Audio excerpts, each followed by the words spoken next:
নমস্কার বন্ধুরা, কেমন আছেন আপনারা? সকলে ভালো আছেন তো? অবশ্যই ভালো থাকার চেষ্টা করবেন, তাই ভালো থাকতে পারবেন। তো বন্ধুরা, আজকের বিষয়টি প্রিন্টার নিয়ে। এখন আর প্রিন্টারে যে কার্ট্রিজ আছে তার মধ্যে ফুল কালি আছে, অথচ আপনি যখন প্রিন্ট করছেন বা জেরক্স করতে যাচ্ছেন হচ্ছে না। কেন এই প্রবলেমটি হচ্ছে সেইটি যদি আপনি জানতে চান এবং সেই প্রবলেমটাকে আপনি সলভ আউট যদি করতে চান, তাহলে ভিডিওটি অবশ্যই শেষ পর্যন্ত দেখবেন। এ নিয়ে আলোচনা করার আগে প্রতিবারের মতোই আমার চ্যানেলে নতুন ভিজিটারদের অসংখ্য ধন্যবাদ চ্যানেলে ভিজিট করার জন্য, এবং চ্যানেলের পুরনো মেম্বারদের অসংখ্য ধন্যবাদ চ্যানেলের সাথে জুড়ে থাকার জন্য। আমি সুভাষ, আপনারা দেখছেন বাংলা টেক ইউটিউব চ্যানেল, যেখানে আপনারা বাংলাতে টেকনোলজি সম্বন্ধে জানতে পারবেন ও শিখতে পারবেন। তো বন্ধুরা, প্রিন্টার রিলেটেড বিভিন্ন ধরনের ভিডিও এই চ্যানেলে বানানো আছে।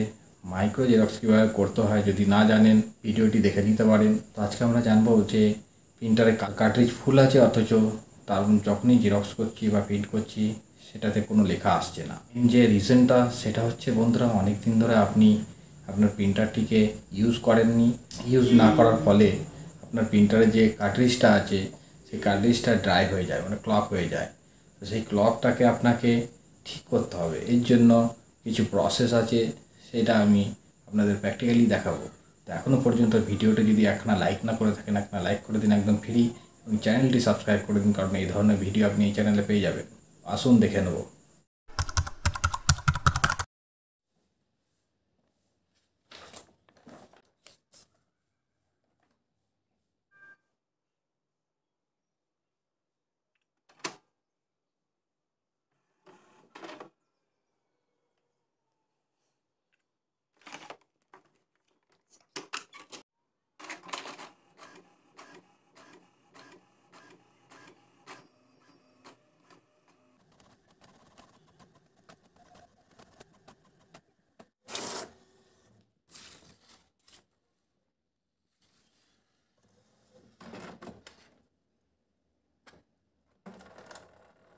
তো বন্ধুরা, দেখলেন যে আমার কাছে একটা স্টক কার্ট্রিজ ছিল। সেই কার্ট্রিজটা আমি অনেকদিন ইউজ করিনি এবং সেটাকে লাগালাম। লাগানোর পরে এই দেখুন, এটাকে যখন পেজটাকে অ্যালাইনমেন্ট করলাম, অ্যালাইনমেন্ট করার পরে এখানেতে আপনি দেখেছেন যে কালার কার্ট্রিজটা আমার অলরেডি ঢোকানো ছিল, কিন্তু ব্ল্যাক কার্ট্রিজটা আমি চেঞ্জ করলাম। তো এখানে দেখবেন আপনি ব্ল্যাক কালারগুলো কিন্তু স্পষ্ট আসেনি, এখানে সব আবছা এসছে। তো এইটা কেন হয়ে থাকে?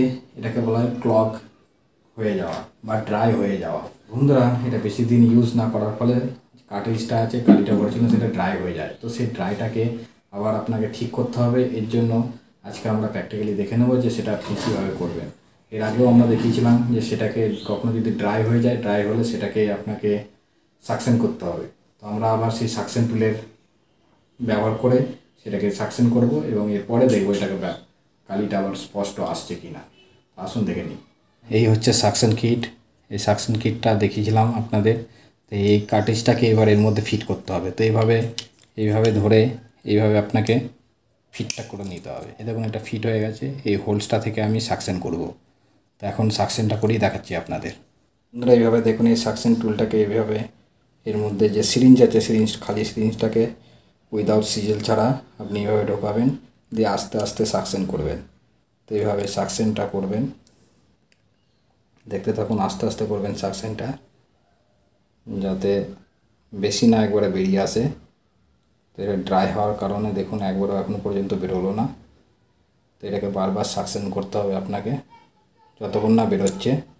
তো এইভাবে আমরা ধীরে ধীরে সাকশনটা করতে থাকবো। টাইম দিলাম বন্ধুরা, আবার সাকশন করছি।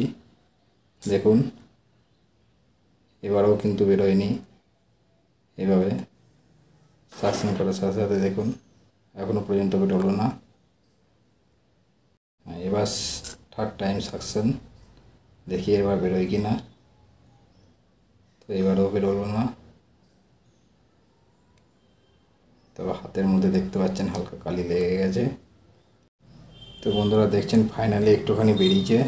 এই দেখুন বুদবুদ করছে। তো নেক্সট টাইম হয়তো আবার বেরিয়ে যাবে। এই দেখুন বেরিয়ে আসছে কালিটা, ব্যাস। তো ফাইনালি বন্ধুরা দেখতে পাচ্ছেন কালিটা বেরিয়ে এসছে। তো এইভাবে সাকশন করার পরে এই কালিটা বেরিয়ে আসবে। এটাকে আর বেশি সাকশন করা যাবে না। তো এইভাবে বেরিয়ে গেছে। এবার এটাকে ক্লিন করে নেবো সিরিঞ্জটাকে। তো এবার আবার বন্ধুরা এখন আমরা এই কার্ট্রিজটাকে আবার লাগাবো। এভাবে ওপেন করে নিতে হবে ডোরটাকে ওপেন করে নেওয়ার পরে এভাবেই জানেন এই সাইডটা কার্ট্রিজের এই সাইডটা এভাবে লাগাতে হয়। এভাবে আবার লাগিয়ে দেবো।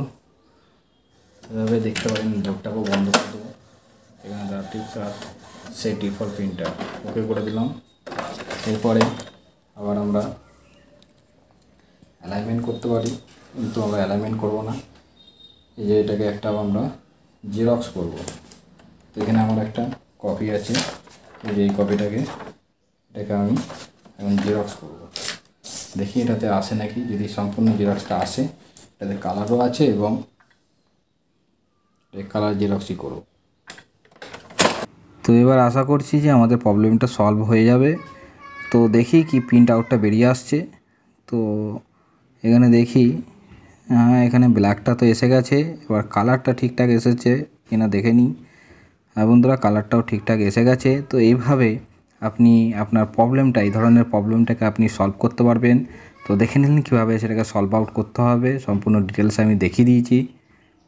তো এই ভিডিওটি আপনার কেমন লাগলো অবশ্যই কমেন্ট করে জানাবেন, আর বন্ধুদের সাথে শেয়ার করবেন। ভালো থাকবেন, সুস্থ থাকবেন।